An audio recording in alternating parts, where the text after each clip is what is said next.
Hello hi friends, welcome to Hemantech YouTube channel. ನನ್ನ ಹೊಸ ವಿಡಿಯೋಗೆ ನಿಮಗೆಲ್ಲರಿಗೂ ಸುಸ್ವಾಗತ ಫ್ರೆಂಡ್ಸ್. ನಾನಿವತ್ತು ಒಂದು ಹೊಸ ವಿಡಿಯೋನ ಮಾಡ್ತಿದ್ದೀನಿ ಫ್ರೆಂಡ್ಸ್.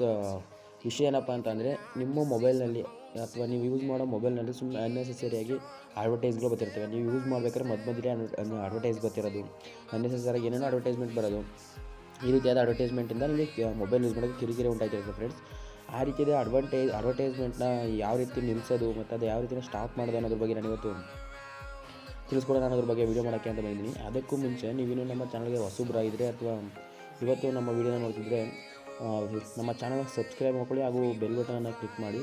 ಹಾಗೆ ನಮ್ಮ ವೀಡಿಯೋಗೊಂದು ಲೈಕ್ ಮಾಡೋದ್ರ ಮುಖಾಂತರ ನಮಗೆ ಸಪೋರ್ಟ್ ಮಾಡಿ ಅಂತ ಹೇಳೋಕ್ಕೆ ಇಷ್ಟಪಡ್ತೀನಿ ಫ್ರೆಂಡ್ಸ್. ಬನ್ನಿ ವಿಡಿಯೋನ ಶುರು ಮಾಡೋಣ ಫ್ರೆಂಡ್ಸ್. ಏನಿಲ್ಲ ಫ್ರೆಂಡ್ಸ್, ನಾನು ಹೇಳೋ ಈ ಕೆಲವು ಸ್ಟೆಪ್ ಏನು 3 ಸ್ಟೆಪ್ನ ನೀವು ಮಾಡಿದ್ರೆ ಸಾಕು, ನಿಮ್ಮ ಮೊಬೈಲಲ್ಲಿ ಒಂದು ಅನ್ನೆಸೆಸರಿಯಾಗಿ ಬರುವಂಥ ಆ್ಯಡ್ಗಳು ನಿಂತೋಗುತ್ತೆ ಫ್ರೆಂಡ್ಸ್. ನಾನು ಹೇಳ್ಕೊಡೋ 3 ಸ್ಟೆಪ್ ಮಾಡಿದರೆ ಅದು ಯಾವ್ಯಾವ ಅಂತ ಹೇಳ್ತೀನಿ, ಬನ್ನಿ ಫ್ರೆಂಡ್ಸ್, ಫಾಲೋ ಮಾಡಿ.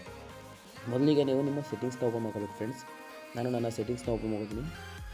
ಸೆಟ್ಟಿಂಗ್ಸ್ನ ಓಪನ್ ಮಾಡ್ಕೊಂಡ ನಂತರ ನೀವು ಮೊದಲಿಗೆ ಮಾಡಬೇಕಾಗಿರೋದು ಇಷ್ಟೇ. ಮೊದಲನೇ ಸ್ಟೆಪ್ಪು, ನೀವು ನಿಮ್ಮ ಮೊಬೈಲ್ನಲ್ಲಿ ಗೂಗಲ್ ಅಂತ ಒಂದು ಆಪ್ಷನ್ ಇದ್ದೇ ಇರುತ್ತೆ ಸೆಟ್ಟಿಂಗ್ಸಲ್ಲಿ ಫ್ರೆಂಡ್ಸ್.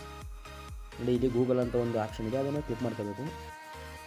ಆ ಗೂಗಲ್ ಆಪ್ಷನ್ನ ಕ್ಲಿಕ್ ಮಾಡ್ಕೊಂಡ ನಂತರ ನೀವು ಇಲ್ಲಿ ಅಬ್ಸರ್ವ್ ಮಾಡ್ತಾ ಇರ್ಬೋದು, ಮೊದಲನೇದು ಆ್ಯಡ್ಸ್ ಅಂತ ಒಂದು ಆಪ್ಷನ್ ಕಾಣ್ತಿದೆ, ಅದನ್ನು ನೀವು ಅಬ್ಸರ್ವ್ ಮಾಡ್ತಿದ್ದು. ಆ್ಯಡ್ಸ್ ಅನ್ನೋದ್ರ ಮೇಲೆ ಕ್ಲಿಕ್ ಮಾಡಿಕೊಂಡ್ರೆ ಇಲ್ಲಿ ನೀವು ಅಬ್ಸರ್ವ್ನ ಮಾಡ್ತಿದ್ದೀರಾ, ಡಿಲೀಟ್ ಅಡ್ವರ್ಟೈಸಿಂಗ್ ಐಡಿ ಅಂತ ಎರಡನೇ ಆಪ್ಷನ್ ಒಂದು ಇದೆ ಫ್ರೆಂಡ್ಸ್. ಅದನ್ನು ನೀವು ಕ್ಲಿಕ್ ಮಾಡ್ಕೋಬೇಕು.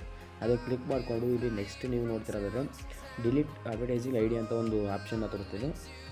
ಸಿಂಪಲಾಗಿ ನೀವು ಅದನ್ನು ಡಿಲೀಟ್ ಮಾಡಿಬಿಡ್ಬೇಕು ಫ್ರೆಂಡ್ಸ್. ಡಿಲೀಟ್ ಮಾಡಿದೆ ನೋಡಿ, ಡಿಲೀಟ್ ಆದಕ್ಕೆ ಇಲ್ಲಿ ರಿಮೂವ್ ಆಯಿತು ಫ್ರೆಂಡ್ಸ್. ಇದು ರಿಮೂವ್ ಆಗೋದ್ರಿಂದ ನಿಮಗೆ ಬರುವಂಥ ಆ್ಯಡ್ಸ್ ಸಹ ಅನ್ನೆಸೆಸರಿಯಾಗಿ ಬರುವಂಥ ಆ್ಯಡ್ಸ್ ಸಹ ರಿಮೂವ್ ಆಗುತ್ತೆ.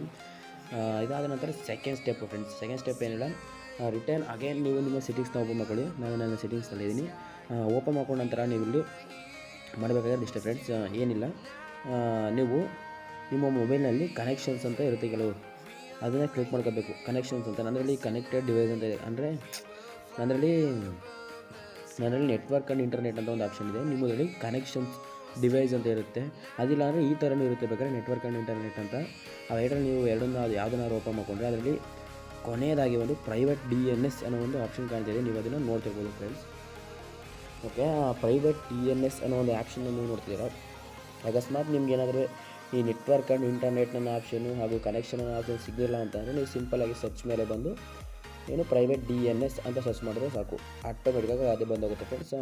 ನಾನು ಓಪನ್ ಮಾಡ್ಕೊತೀನಿ ಅದನ್ನು. ಓಕೆ, ಪ್ರೈವೇಟ್ DNS ಅನ್ನೋದನ್ನು ನೀವು ಓಪನ್ ಮಾಡಿಕೊಂಡು ಅಲ್ಲಿ ನಿಮ್ಮ ಮೊಬೈಲಲ್ಲಿ ಅದು ಆಫ್ ಅಂತ ಇರುತ್ತೆ ಫ್ರೆಂಡ್ಸ್. ಅದು ಆಫ್ ಅಂತ ಇರೋದನ್ನು ನೀವು ಇಲ್ಲಿ ಕೆಳಗಡೆ ಪ್ರೈವೇಟ್ DNS ಪ್ರೈವೇಟೆಡ್ ಆರ್ಟ್ಸ್ ನೇಮ್ ಅಂತ ನೋಡಿ, ಹಾಸ್ಟ್ ನೇಮ್ ಅಂತ ಅದನ್ನು ಹಾಕಿ ಕೆಳಗಡೆ ಸರ್ಚ್ ಲಿಸ್ಟಲ್ಲಿ ಹೋಗ್ಬಿಟ್ಟು ನೀವು DNSAdgar.com ಅಂತ ಸೇವ್ ಮಾಡಬೇಕು.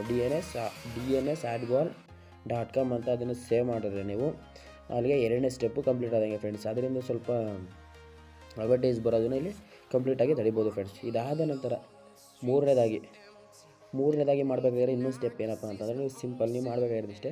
ನಿಮ್ಮ ಮೊಬೈಲಲ್ಲಿ ಸೆಟ್ಟಿಂಗ್ಸ್ ಮೇಲೆ ಬಂದು ಆ್ಯಪ್ಸ್ ಮತ್ತು ನೋಟಿಫಿಕೇಷನ್ ಅಂತ ಒಂದು ಇದು ಕಾಣ್ತಿದೆ ನೋಡಿ, ಇಲ್ಲಿ ಅದನ್ನು ಓಪನ್ ಮಾಡ್ಕೊಳ್ಳಿ.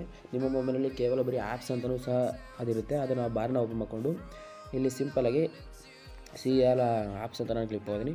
ಇಲ್ಲಿ ನೀವು ಮಾಡಬೇಕಾಗಿರೋದು ಇಷ್ಟೇ ಫ್ರೆಂಡ್ಸ್. ನಿಮಗೆ ಗೊತ್ತಿಲ್ಲದಂಗೆ ಕೆಲವು ಅನ್ನೆಸೆಸರಿ ಆ್ಯಪ್ಗಳಿರ್ತವೆ ಫ್ರೆಂಡ್ಸ್. ಆ ಆ್ಯಪ್ಗಳ ಮುಖಾಂತರನೂ ನಿಮಗೆ ಅಡ್ವರ್ಟೈಸ್ ಬರೋಕ್ಕೆ ಶುರುವಾಗಿರ್ತವೆ ಫ್ರೆಂಡ್ಸ್. ಅದರಿಂದಾಗಿ ನೀವು ಇದನ್ನು ಓಪನ್ ಮಾಡಿಕೊಂಡು ಆ ಅನ್ನೆಸೆಸರಿ ಆ್ಯಪ್ನ ಡಿಸೇಬಲ್ ಮಾಡಬೇಕು ಅಥವಾ ಡಿಲೀಟ್ ಮಾಡಬೇಕಾಗಿರುತ್ತೆ ಫ್ರೆಂಡ್ಸ್. ಆ ಅನ್ನೆಸೆಸರಿ ಆ್ಯಪ್ ಯಾವ ಅನ್ನೋದನ್ನು ನೀವು ರೆಗ್ಯುಲರ್ ನಿಮ್ಮ ಮೊಬೈಲ್ನ ಯೂಸ್ ಮಾಡ್ತಿರ್ತೀರ, ಅದರಿಂದಾಗಿ ನಿಮಗೆ ಗೊತ್ತಾಗುತ್ತೆ ಫ್ರೆಂಡ್ಸ್. ನೀವು ಇಲ್ಲಿ ಓಪನ್ ಮಾಡ್ಕೊಂಡು ಸಾಕು, ಅನ್ನೆಸೆಸರಿಯಾಗಿ ಯೂಸ್ ಮಾಡ್ತಿರೋ ಅನ್ನೆಸೆಸರಿ ನಮಗೆ ಗೊತ್ತಿಲ್ಲದೆ ಇರೋ ಆ್ಯಪ್ಗಳಿರ್ತವೆ, ಅವನ್ನ ನೀವು ಚೂಸ್ ಮಾಡ್ಕೊಂಡು ಅವನ್ನ ಡಿಸೇಬಲ್ ಮಾಡ್ಕೊಂಡು ಇಲ್ಲಿ ಇದು ನೋಡಿ, ಗೂಗಲ್ ಪಾರ್ಟ್ನರ್ ಸೆಟಪ್ ಅಂತ ಇಲ್ಲಿ ಇದು ಲೋಗೋನೇ ತೋರಿಸ್ತಿಲ್ಲ ಕರೆಕ್ಟಾಗಿ ಫ್ರೆಂಡ್ಸ್. ಇದನ್ನು ನಾನು ಯೂಸ್ ಮಾಡ್ತಿಲ್ಲ, ಅದರಿಂದಾಗಿ ನಾನು ಇದನ್ನು ಓಪನ್ ಮಾಡಿಕೊಂಡು ಡಿಸೇಬಲ್ ಮಾಡ್ಕೊತೀನಿ. ಡಿಸೇಬಲ್ ಮಾಡಿಕೊಂಡ್ರೆ ಸಾಕು, ಆ ಆ್ಯಪಿಂದ ಬರುವಂಥ ಅಡ್ವರ್ಟೈಸ್ ಎಲ್ಲ ಸ್ಟಾಪ್ ಆಗುತ್ತೆ ಫ್ರೆಂಡ್ಸ್. ಹೀಗೆ ನಿಮಗೆ ಬೇಡವಾದಂಥ ಆ್ಯಪ್ಗಳನ್ನ ಇಲ್ಲಿ ಡಿಸೇಬಲ್ನ ಮಾಡಿಕೊಂಡ್ರೆ ಅದರಿಂದ ಕೂಡ ನೀವು ಅಡ್ವರ್ಟೈಸಸ್ನ ಬರೋದನ್ನ ತಡಿಬೋದು ಫ್ರೆಂಡ್ಸ್. ಓಕೆ ಫ್ರೆಂಡ್ಸ್, ನೋಡಿದ್ರಲ್ಲ, ಈ ರೀತಿಯಾಗಿ ಈ ಸ್ಟೆಪ್ನ ಫಾಲೋ ಮಾಡಿಕೊಂಡು ನಿಮ್ಮ ಮೊಬೈಲಲ್ಲಿ ಬರುವಂಥ ಅನ್ನೆಸೆಸರಿ ಅಡ್ವರ್ಟೈಸ್ಮೆಂಟ್ನ ನೀವು ತಡಿಬೋದು ಫ್ರೆಂಡ್ಸ್. ಈಗಲೇ ಹೋಗಿ ಇದನ್ನು ಬೇಕಾದ್ರೆ ನೀವು ಟ್ರೈ ಮಾಡಿ ಫ್ರೆಂಡ್ಸ್.